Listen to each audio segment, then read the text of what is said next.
जय मसीह की। आज का जो संदेश देना चाहता हूं वो मैं एक कहानी से शुरू करूंगा। एक कहानी बताई जाती है कि ये 3 एक्टर लोग थे जो कुछ शूटिंग के लिए दूसरे शहर में गए थे और उनकी जो रूम थी वो एक बड़ी होटल में थी जो कि 30वें माले पर 30वें माले पर उनको रूम दी गई थी।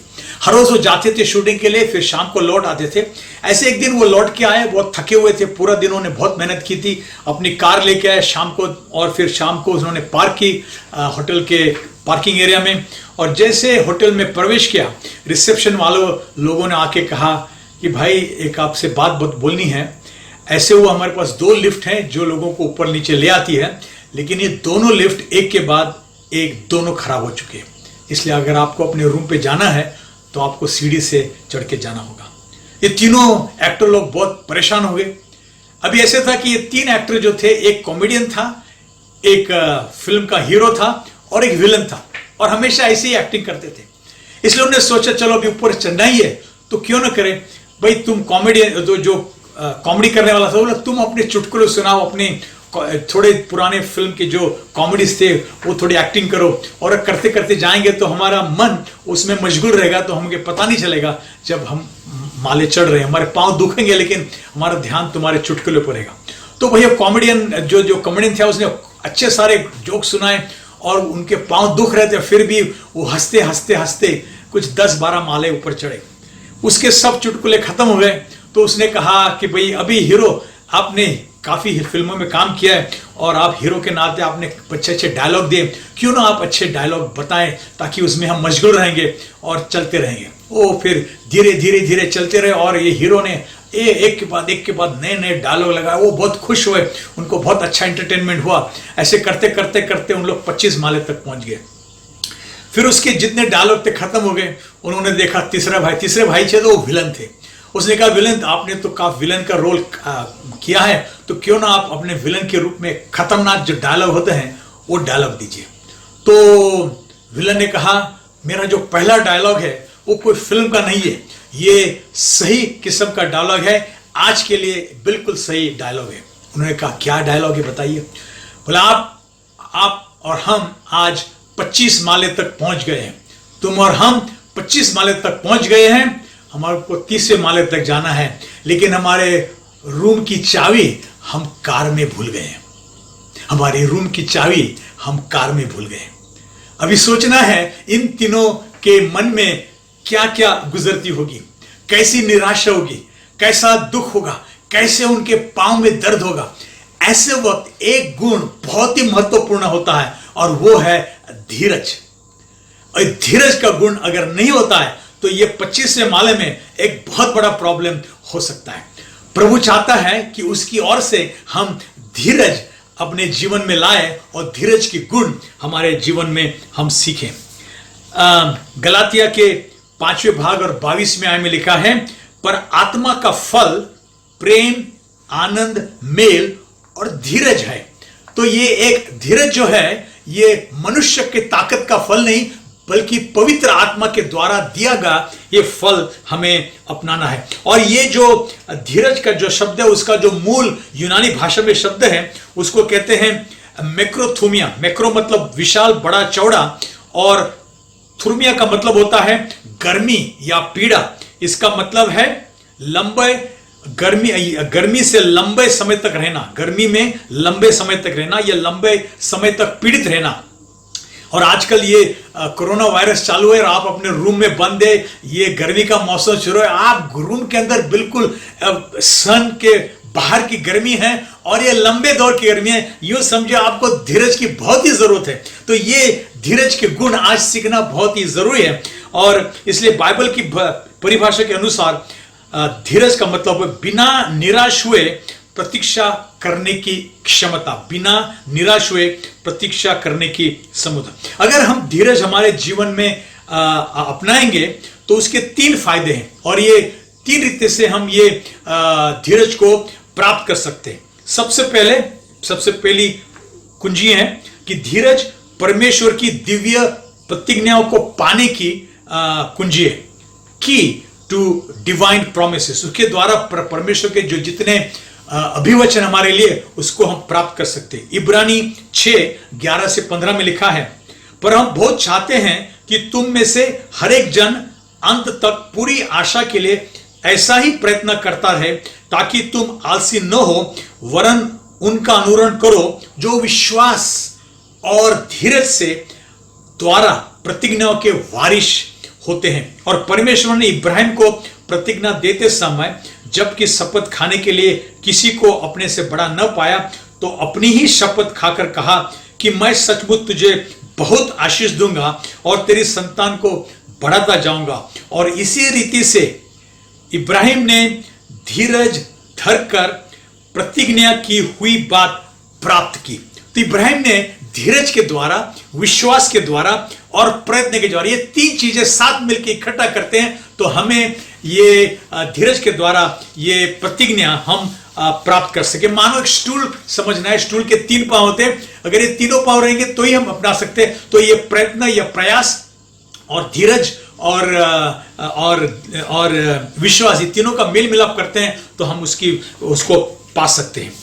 दूसरी बात है कि धीरज वह मूल्य है जिसे हमें चुकाना है क्षमता विकसित करने के लिए। हमारे पास प्रभु ने क्षमता दी है, उसको बढ़ाने के लिए हमें एक कीमत चुकानी है, और वो कीमत है, और वो कीमत सिर्फ धीरज से हम प्राप्त कर सकते हैं। तो हमारे में अगर धीरज होगी तो जो प्रभु ने क्षमता दी है उसको हम विकसित कर सकते हैं, बढ़ा सकते हैं। गलातिया 6:9 में लिखा है, हम भले काम करने में हियाव न छोड़े, क्योंकि यदि हम ढीले न हो तो ठीक समय पर कटनी काटेंगे। और कुछ लोग शॉर्टकट लेते हैं, कुछ लोग थोड़ा काम करते हैं छोड़ देते हैं, नहीं, वो नहीं पाएंगे, वो अपनी क्षमता पूर्णता में नहीं पाएंगे। तो हमें जरूरी है कि हम क्षमता पूर्णता में पाने के लिए हमें बहुत ही जरूरी कि हमें धीरज से लगातार रहना है। जो छोटी छोटी चीजें काम प्रभु ने हमें दी उसको पूरा करना है। अगर वो पूरा करेंगे एक के बाद एक, तो हमारी क्षमता बढ़ती रहेगी, और जो क्षमता प्रभु ने हमारे बारे में सोचा है उसको पूर्णता में हम ला सकते हैं। एक चीनी भाषा में एक कहावत है, और उसका अनुवाद इंग्लिश में या हिंदी में करते तो कहते हैं, अपने क्रोध या गुस्से को एक क्षण के लिए अगर काबू में रखो तो 100 दिन का सुख पाओगे। अपने क्रोध को एक क्षण को काबू में रखो तो 100 दिन को सुख पाओगे, 100 दिन का सुख पाओगे। यानी अगर ऐसे मौके में धीरज बताओगे तो तुम जरूर यशस्वी बनोगे। और तीसरी बात है, धीरज से हम कठिन लोगों को जीत सकते हैं। धीरज से कठिन लोगों को जीत सकते हैं। धीरज के द्वारा कठिन लोगों को पहुंचने का और उनको जीतने का एक मानो एक पुल बनता है, और इस पुल या सेतु से हम उनके साथ जीत सकते हैं।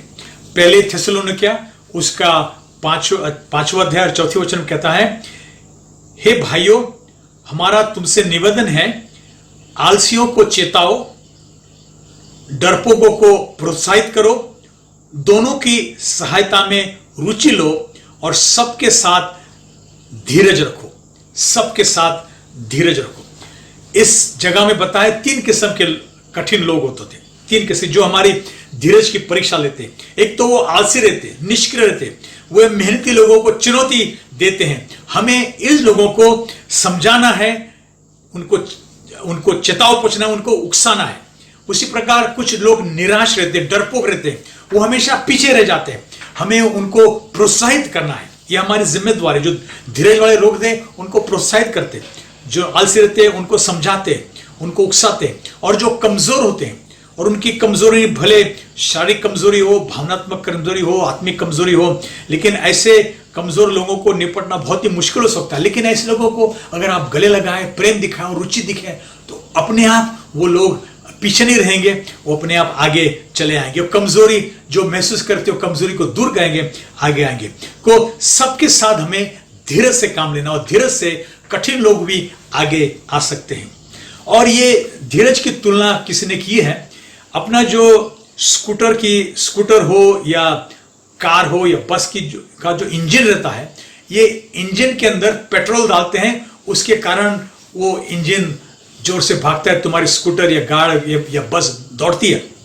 लेकिन उस इंजन के अंदर थोड़ा भी अगर कचरा रहेगा, एक कंकड़ रहेगा, कचरा रहेगा, बारीक सा कचरा रहेगा, तो वो कंकड़ इतनी नुकसान करेगा और तुम्हारी गाड़ी तुरंत बंद हो जाएगी। इसलिए उसके ऊपर जय प्राप्त करना है तो उसमें एक तेल डालते हैं, उसको इंजन ऑयल बोलते हैं। इंजन ऑयल एक मुलायम, अपने जो कचरा रहता है वो कचरे को मुलायम कर देता है, उसके कारण वो कुछ नुकसान नहीं करता इंजन को, और इंजन बहुत ही अच्छी तरह से चलता है और तुम्हारी गाड़ी सालों सालों तक अच्छी तरह से जाती रही। हाँ, एक बात है, बहुत सारा कचरा अगर जम जाता है तो पूरा इंजन ऑयल खराब हो जाता है, तो तभी तुमको जब उसके 10,000 किलोमीटर हो जाते हैं, 20,000 किलोमीटर, तो पूरा इंजन ऑयल खाली करते हैं और नया इंजन डालते हैं। तो ये धीरज एक इंजन ऑयल की तरह है, और हमें ये धीरज प्रभु से मिलता है। प्रभु से ये धीरज मिलता है जिसके कारण जितना कचरा है उस कचरे को हम मुलायम कर देते हैं, उसको कोई नुकसान करने देते। और हो सकता है हमारी संस्था में, हमारे जीवन में, हमारे चर्च के अंदर अगर आप एक धीरजवंत व्यक्ति हैं तो आप जितने लोग परेशान करने वाले हैं, तकलीफ देने वाले, उनके ऊपर मुलायम कर सकते हैं और हमारी चर्च की बढ़ोतरी होती रहेगी, हमारे संस्था की बढ़ोतरी होगी, हमारे जीवन की बढ़ोतरी होती रहेगी, क्योंकि धीरज के द्वारा हम उसको मुलायम कर सकते हैं। और जब हमारी धीरज में कचरा ज्यादा होता है तो हमें प्रभु के पास आना है, ये पुराना जो है चीजें सब खाली कर देना, जो कचरा वाली चीज खाली कर देना, एक नया ऑयल भरना है, और नए ऑयल के द्वारा हम प्रभु से ताकत पाएंगे और उसके द्वारा हम उसके नजदीक आएंगे। और उसके द्वारा ये हमारी ताकत से नहीं लेकिन प्रभु की ताकत से, जैसे मैंने शुरुआत में पढ़ा गलतियों 5:22 में कि ये आत्मा का फल है, और ये हमारी ताकत का फल नहीं है लेकिन ये आत्मा का फल है, हमारे बल से नहीं लेकिन उसमें आत्मा का फल है, उसके पहचानते हैं। निर्गमन 34:6 और 7 में लिखा है, जबकि यहोवा ने अपना दर्शन मूसा को दिया तब, और यहोवा ने मूसा के सामने होकर यो प्रचार करते हुआ चला कि यहोवा यहोवा ईश्वर दयालु, अनुग्रहकारी, क्रोध करने में धीरजवंत, अति करुणामय और पाप को क्षमा करने वाला है। तो ये हो रहे हमारे प्रभु के गुण, और जब हम धीरज को अपनाते हैं तो हम भी प्रभु के जैसे हो सकते हैं, हम उसके सच्चे संतान हो सकते हैं। और जब हम जो हमारे पास आते हैं, आलसी हो, डरपोक हो, कमजोर हो, ऐसे लोगों के साथ हम प्रभु के धीरजवंत हृदय से आते हैं और हम भी प्रभु जैसे अति करुणामय, दयालु, अनुग्रहकारी, क्षमा करने वाले लोग बनते हैं, तो ये जो आलसी लोग हैं, डरपोक लोग हैं, उसमें बहुत बड़ा फर्क होता है। और हमें इसी प्रकार लोगों से मिलना जुलना है। एफिसियों 4:1 और 2 में लिखा है कि मैं जो प्रभु में बंधुआ हूं तुमसे विनती करता हूं कि जिस बुलाहट से तुम्हें बुलाए गए थे उसके योग्य चाल चलो। आपको इस बुलावट में बुलाया गया, धीरज वाले याद, उसमें योग्य रीति से चाल चलो, अर्थात सारी दीनता और नम्रता सहित और धीरज धरकर प्रेम से एक दूसरे की सह लो। बताया गया कि धीरज धरकर, अगर हमारा जो बुलाहट है उसमें धीरज का कितना महत्व है, और दीनता और नम्रता के साथ धीरज धरकर अगर बढ़ेंगे तो वही हमारी बुलाहट होगी। उसके द्वारा जो कठिन लोग हैं उसको हम पार करेंगे, उनके साथ हम कार्य कर सकते और हमारी क्षमता पूर्णता में ला सकते, और उनकी जो क्षमता है उनको भी हम पूर्णता में ला सकते। प्रभु चाहता है ये कार्य हम करें। आइए मैं एक छोटी कहानी बताता हूं और आज का संदेश पूरा करता हूं। एक टीचर जो थी, उसकी स्कूल खत्म हो गई, सब बच्चे घर जाने लगे, तब उसने देखा एक लड़का, अभी तक छोटा लड़का था, बैठा था और जूते पहनने की कोशिश कर रहा था, और लग रहा था कि वो जूते नहीं पहन पा रहा है, उसको कठिनाई थी। टीचर ने सोचा चलो मैं इसको मदद करूं, तो टीचर ने बहुत मेहनत करके एक पाँव में जूता लगा दिया, फिर बहुत मेहनत करके दूसरे पाँव में जूता लगा दिया। जब उसने दोनों जूते डाल दिए तो लड़के ने कहा, टीचर ये दाहिने पाँव का जूता बाएं पाँव में आया है और बाएं पाँव का जूता दाहिने पाँव में है। तो टीचर ने कहा, टीचर ने बहुत मेहनत करके दोनों जूते निकाले, फिर इधर का जूता इधर बराबर लग के दोनों जूते लगा दिए। जब लगा दिए तो बच्चे ने कहा, टीचर ये जूते मेरे नहीं है। अरे टीचर परेशान हो गई, उसने फिर दोनों जूते निकाल दिए। फिर उसने कहा, टीचर ये मेरे नहीं है लेकिन मेरे भाई के है, और मेरे माँ ने मुझे कहा तेरे भाई के जूते पहन के तू स्कूल जा। तो टीचर ने बोला, अरे टीचर ने फिर दोबारा उसको बहुत तकलीफ हुई, लेकिन उसने करके उसको मदद की और दोनों जूते उसको डाल दिए।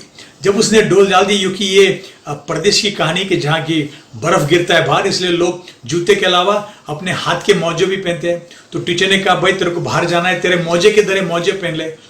तो लड़के ने सोचा, बोला टीचर मैंने वो मोजे है ना जूते के अंदर आगे रखे हैं। तो बेचारी टीचर को वो जूते फिर निकालने पड़े, उधर से मोजे निकालने पड़े। अगर आपको सोचना, अगर आप वो टीचर होती, अगर आप टीचर की जगह पे होते, तो ये 3-4 बार आपको जूते निकालना डालना, और ये लड़के ने जो शरारत की है उसके द्वारा तुमको तकलीफ होती है, तो तुमको गुस्सा आएगा या तुम धीरज से भरे हुए हो, सहनशीलता से भरे हो? मैं चाहता हूं आज का वचन सुनने के बाद आप एक धीरज वाली व्यक्ति बनाओ, एक सहनशीलता से बनी व्यक्ति, अब नम्रता से बनो और दूसरों की सेवा में लगे रहें। ऐसे धीरज धरकर लोग बनो, ताकि प्रभु के आत्मा का फल आप में आए और एक प्रभु के जैसे उसकी संतान के रूप में एक कृपालु, दयालु, सहनशीलता रखने वाले और क्षमा करने वाली व्यक्ति बनो। यही मेरी प्रार्थना है। आओ प्रभु आपको आशीष दे।